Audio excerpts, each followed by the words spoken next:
Meu nome é Cintia e você está no canal Biblioteca de Gaia. Hoje eu vim fazer um resuminho dos livros que eu li neste mês de março de 2018.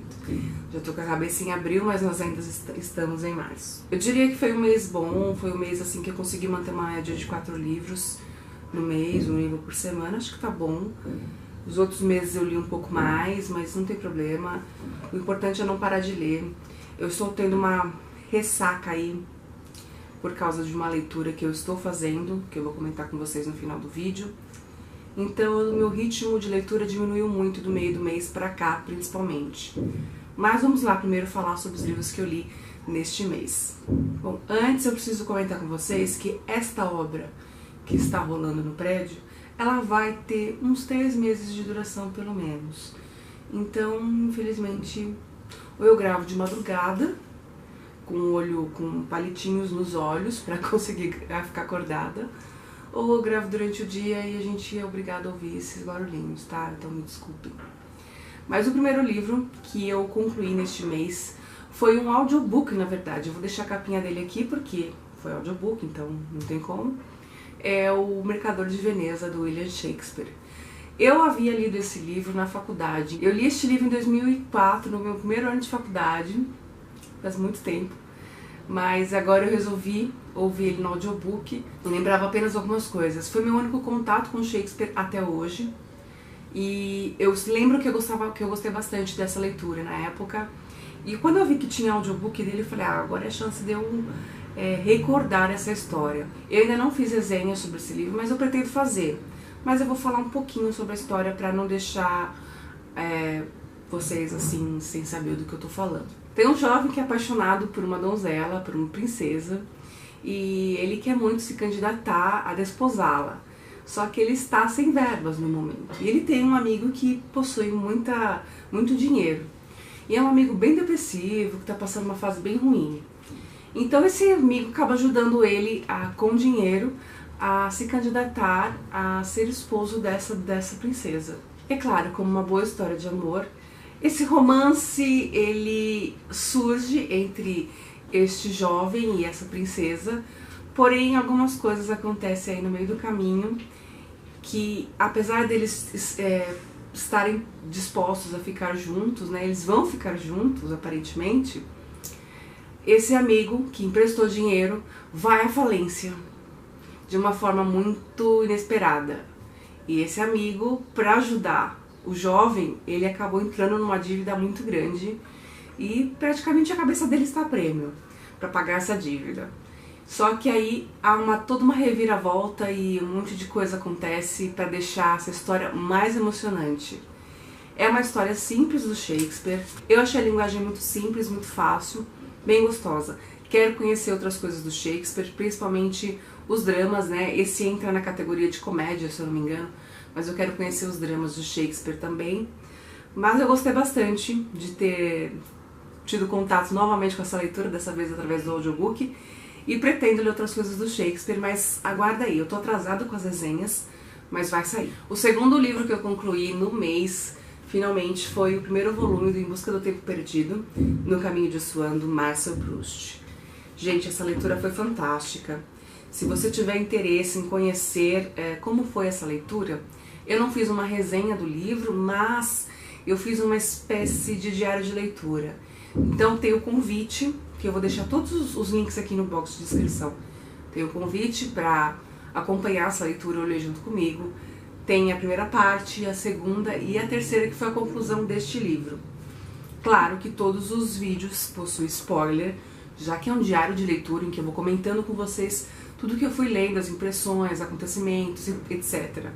Então, se você tiver interesse em conhecer essa obra, dá uma passadinha, assista os vídeos. Eu pretendo começar nesse mês de abril a ler o segundo livro, que é A Sombra das Raparigas em Flor, na minha tradução, que é essa da editora Globo, tradução feita pelo Mário Quintana. Então, eu estou muito curiosa para ler, mas eu estava lendo muita coisa esse mês, então eu acabei segurando um pouquinho a leitura do segundo volume dessa série. Mas espero começar logo no começo de abril. Então, não tem resenha, mas tem os vídeos lá de diário de leitura, dá uma passadinha lá pra conferir. O terceiro livro eu li no Kindle, Então vou deixar a capinha aqui, que foi o Duplo, do Fyodor Dostoiévski, que é o segundo livro publicado pelo Dostoiévski, seguindo o projeto Lendo Dostoiévski em ordem cronológica, ou Dostoiévski Lindo, projeto criado pela Isa, do canal Lido Lendo.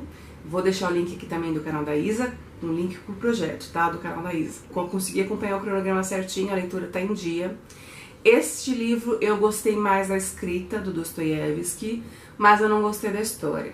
Eu também pretendo gravar uma resenha pra ele, que já era pra eu ter gravado, principalmente quando tava fresco na minha memória, mas vai sair. Acalma aí que uma hora sai. Esse mês de abril eu pretendo colocar em ordem muitas resenhas ou preparar algumas resenhas pra deixar em dia com vocês as resenhas que eu gostaria que tivessem aqui no canal vídeo. E essa vai ser uma delas. O primeiro livro que eu li, que foi Gente Pobre, eu não me senti apta a fazer uma resenha. Eu fiz apenas alguns comentários. Se você tiver interesse, eu vou deixar aqui nos cards o link em que eu comentei sobre esse livro, a leitura desse livro. Mas em relação ao Duplo, eu já me sinto um pouco mais preparada, porque eu tenho uma opinião formada em relação a essa leitura. Como eu disse pra vocês, o livro também eu achei a escrita do Dostoiévski mais amadurecida nesse livro, mas eu não gostei do livro e eu vou explicar por quê, tá? Eu gostei e não gostei. Tem porque eu gostei e porque eu não gostei. Então aguarda aqui, quando sair resenha você vai entender melhor. O terceiro livro concluído neste mês foi A Sociedade dos Sonhadores Involuntários, do José Eduardo Agualusa. Esse livro eu acho que eu não vou fazer resenha dele. Então eu vou falar o máximo que eu puder aqui, sem ficar me delongando muito. Mas eu gostei da escrita do Agualusa, eu achei a escrita dele amadurecida, deu pra perceber que ele é um bom escritor, porém a história não me envolveu, eu não me senti cativada pelos personagens, eu não senti simpatia ou empatia por qualquer um dos personagens aqui do livro. O personagem principal, eu achei ele um cara extremamente egoísta, chato e babaca. Foi uma leitura um pouco difícil. A proposta que foi oferecida, que foi indicada pra mim, né, ou apresentada pra mim aqui na sinopse, não correspondeu exatamente ao que o livro é. Então eu achei que ele deixou a desejar. Porém, foi meu primeiro contato com a Agualusa. Pode ser que a escrita dele realmente seja assim, porque a gente percebe um talento do escritor, mas eu senti falta de alguns elementos, não comparando ele a outros escritores e achando que ele deveria escrever de X forma, mas a leitura dele faltou. Sabe quando você lê uma coisa que você sabe que tem um bom conteúdo, mas está mal trabalhado, mal desenvolvido, os personagens não são interessantes e deixou bastante a desejar. Apesar disso, eu fiz algumas marcações. São, acho que frases colocadas aqui pelos personagens do livro que me deixaram bastante curiosas e me fizeram pensar um pouco. Vou ver se eu acho alguma aqui mais interessante para mostrar para vocês. Logo de cara, que a primeira marcação que eu fiz é uma reflexão de um dos personagens que me fez pensar realmente a forma como eu levo minha vida, a forma como nós, capitalistas, levamos a nossa vida. Eu não digo capitalistas todos, mas acho que na América, acho que todo no continente americano, a gente tem um perfil mais capitalista, diferente de alguns países da Europa ou de algumas pessoas que vivem em continentes mais antigos, né, no velho mundo, de uma forma geral. Mas volta aqui.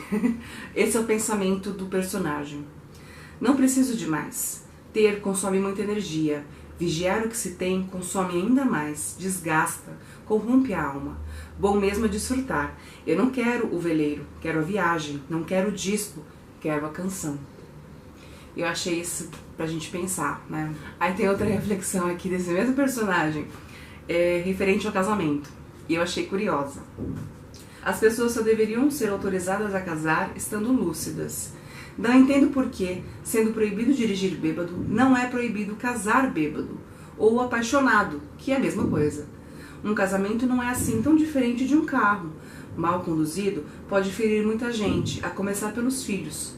Lúcidas, as pessoas só casariam por interesse, como os meus pais. Agora um pensamento sobre a guerra. Entenda, eu não acredito que a violência possa ser libertadora, Portanto, não acredito em guerras de libertação. Todas as guerras nos aprisionam. Nossa, isso é verdadeiríssimo. Todos os países, se eu for conversar com pessoas que viveram em países de guerra ou em situações de guerra no seu país, elas acho que teriam a mesma conclusão que essa aqui exposta pelo personagem. Essa frasezinha aqui é uma das poucas que diz respeito à proposta do livro, né? A sociedade dos sonhadores e voluntários, assim. Eu esperava que a abrangência do assunto sonhos fosse mais ampla, mas vamos lá. Uma amiga disse-me uma vez que sonhar é o mesmo que viver, mas sem a grande mentira que é a vida.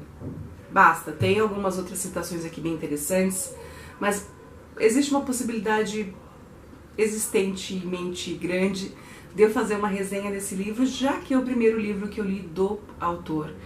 Então eu acho que eu preciso comentar um pouquinho mais sobre essa experiência, até mesmo porque eu ainda não consegui ter contato com outras pessoas que leram essa obra.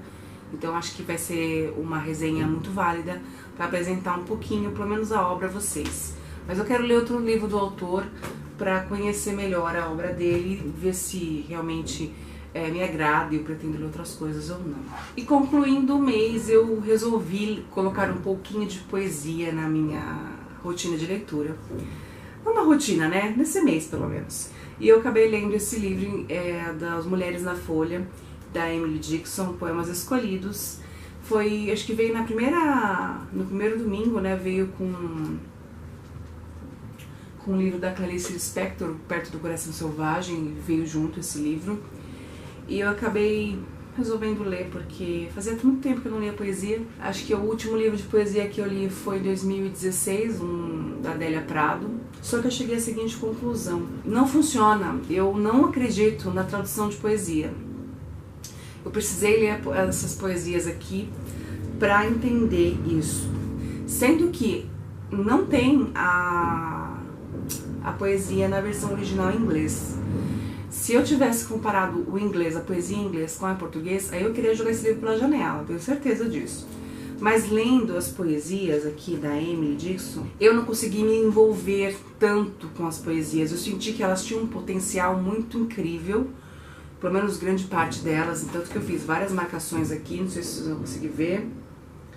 Tem várias flagzinhas de poesias que mais me chamaram a atenção, porém, no geral, faltava alguma coisa. Então, aí eu fui pesquisar uma poesia em específico na internet, a versão original em inglês. Aí eu vi toda a magia da Emily Dickinson na poesia escrita no seu idioma original. Então eu cheguei à conclusão que não vou ler mais livros de poema de autores que eu não consiga, que eu não tenha capacidade de ler no original. Poemas traduzidos não funcionam. Eu achei, sinceramente, um crime fazer isso. Você deturpa toda a magia, a graça do escritor. Não é pelo tradutor, a culpa não é do tradutor. Por mais domínio da língua que você tenha, que o tradutor tenha, não vai ser a mesma coisa, de jeito nenhum. Ou ele vai ter que modificar muita coisa, ou ele vai fazer com que a poesia fique sem graça e perca todo o sentido. Eu decidi que a partir de agora eu só vou ler poesias de autores brasileiros ou da língua portuguesa, ou poesias de escritores estrangeiros, mas que eu me sinta apta a interpretar, tenho conhecimento suficiente da linguagem utilizada pelo autor para conseguir interpretar a poesia, entender a poesia, né?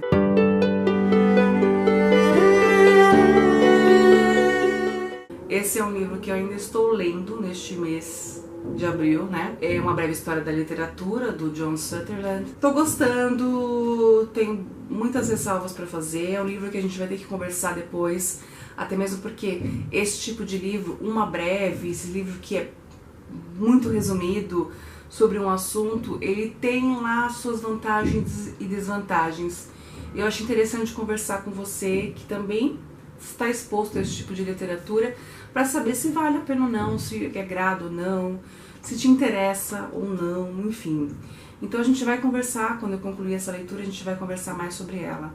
Mas eu posso dizer assim, que eu tô gostando, ok? Mas tem umas ressalvas aí. Eu acho que é um livro mais de consulta, ele pode funcionar para consulta. Outro livro que ainda estou lendo é o livro do Você Escolhe, do mês de março, que ainda não concluí, que é o Leopardo, do Giuseppe Tommaso de Lampedusa, que aliás, a Bárbara, obrigada, a Bárbara do B de Barbari, ela me corrigiu. Eu ainda comentei com vocês que esse livro tá no 1001 livros, só que ele tá com um título em italiano. E no vídeo eu falei que o título em italiano era Gatto Nero, Il Gatto Nero. Na verdade, o título italiano não tem nada a ver com isso. Gato pardo é leopardo italiano, e a Bárbara me corrigiu, ela fez um comentáriozinho lá embaixo. Obrigada, Bárbara. Então, esse foi o livro escolhido, o Leopardo. A leitura tá interessante, mas eu tô tendo um pouco de dificuldade de entrar nos personagens. Por mais incrível que pareça, eu tô confundindo os personagens por causa dos nomes. E é engraçado isso, porque é uma pessoa que viveu na Itália, tá acostumada com os nomes italianos, tá com dificuldade de conhecer os personagens italianos e já não tem a mínima dificuldade com personagens russos. Uma coisa de errado tem aí, né? Enfim, acho que eu tô com a cabeça tão na Rússia, né, por causa dos livros que eu andei lendo recentemente, russos, que o italiano não tá entrando direito aqui não, mas tudo bem. Então eu tô lendo bem devagar, tô na página 57 ainda, tô bem no comecinho. Eu prometo fazer o possível e o impossível para concluir essa leitura até o meio de abril, para dar continuidade no Você Escolhe, que vai ter umas modificações aí. Eu vou mudar o nome, não vai ser mais Você Escolhe, e a proposta vai ser um pouco diferente também, mas vai ser do mesmo esquema. Eu vou colocar livros e vocês inscritos vão escolher o livro que eu vou ler. Mas tá indo, tá? Tá devagar, mas tá indo. Esses nomes italianos estão me deixando um pouco confuso, eu confesso. Bom, o terceiro livro que eu tô lendo, eu vou deixar a capinha dele aqui, porque eu estou lendo no Kindle, e meu Kindle está carregando agora, neste momento. É o segundo volume da série Outlander, que é A Libélula no Âmbar. Este é o livro que me deixou de ressaca. Não vou falar muito sobre ele. Eu tinha até programado no vídeo de convite para ler este livro, de fazer um vídeo de 50% da leitura agora no dia 25, que passou, no domingo. Porém, eu resolvi não fazer esse vídeo, porque eu não tinha coisas assim muito construtivas para falar. E, na verdade, eu percebi que não mudaria em nada. Então, eu resolvi pular esse vídeo e deixar só o vídeo de conclusão. Vocês vão entender um pouquinho melhor por que esse livro me deu uma ressaca. Mas eu já posso antecipar que ele teve muitas questões assim desnecessárias. Uma narrativa muito enrolada da autora, argumentos que não precisavam ser tão explorados, enfim. Me cansou um pouco a leitura. Agora eu quero falar de um livro que eu abandonei este mês. Eu comecei a ler para ver se eu me curava dessa ressaca. O Quem Era Ela, eu vou deixar a capinha aqui, que eu também comecei a ler no Kindle. Eu também não lembro o nome da autora, mas na capinha tem o nome da autora bem grande aqui em destaque. Eu comecei a ler esse livro, já fiquei presa assim de imediato, né? E li 14% do livro assim, de uma vez, nem percebi. Mas eu parei, não desceu. Tava levando a leitura como uma leitura de passatempo, para relaxar. Tava me ajudando a ler alguma coisa, já que o Outlander me causou esse travamento com os outros livros. Mas eu cheguei em duas partes que realmente acabaram pra mim. A primeira parte do livro não é spoiler, tá no começo do livro e eu não vou nem citar o nome dos personagens, então fica tranquilo. Tem um personagem lá que uma das personagens principais do livro precisa conversar com ele relacionado ao negócio que ela vai fazer. E o cara tem um comportamento meio bonitão, sabe aquele bonitão, mas que não é o cara mais lindo do mundo, mas é todo interessante, charmoso, muito rico e misterioso. E ela fica interessada nele, dá uma leve insinuação de interesse por ela. Pouco tempo depois, ele chama ela para tomar um café, e do nada eles tomam um café e ele pergunta pra ela se eles já podem transar. Aí eu falei, o quê? 50 tons de cinza? De novo aqui? Não vai rolar, não vai rolar. Aí eu abandonei o livro. Aí eu entrei no Scooby, abandonei, coloquei lá que abandonei, fiz um comentário, né, que do nada jogaram uma característica dos 50 tons de cinza no livro, que não era pra ter nada a ver. Alguma seguidora minha do Scooby até comentou que não, pra eu continuar lendo, que não tem nada a ver com os 50 tons de cinza. Ok, eu entendo completamente, eu imagino que o livro em si não tenha nada a ver com os 50 tons de cinza, mas o argumento que a autora utilizou, a forma como ela fez esse personagem se comportar diante de situações que não tinha nada a ver, me deixou com 50 tons de cinza assim, cara a cara. Não deu. Sinto muito. A falta de capacidade da autora de criar uma situação um pouco mais inédita, menos cópia, mais inesperada, me deixou completamente desanimada para continuar essa leitura, mesmo com os argumentos dessa seguidora do Scooby. Eu agradeço a ela por ter tentado me convencer, mas o livro não vai descer, não vai. Eu tentei pegar de novo, mas não vai, aquilo ficou entalado na minha garganta. Então eu não quero mais saber desse livro, deixa pra lá. Me conta aqui embaixo se você conseguiu ler bastante coisa esse mês, se você vai carregar algumas leituras pro mês que vem, assim como eu, se você teve experiências ruins como eu, né? Deu pra perceber aí que uma me causou ressaca literária, a outra foi uma decepção. Me conta como foi o seu mês de março nas leituras.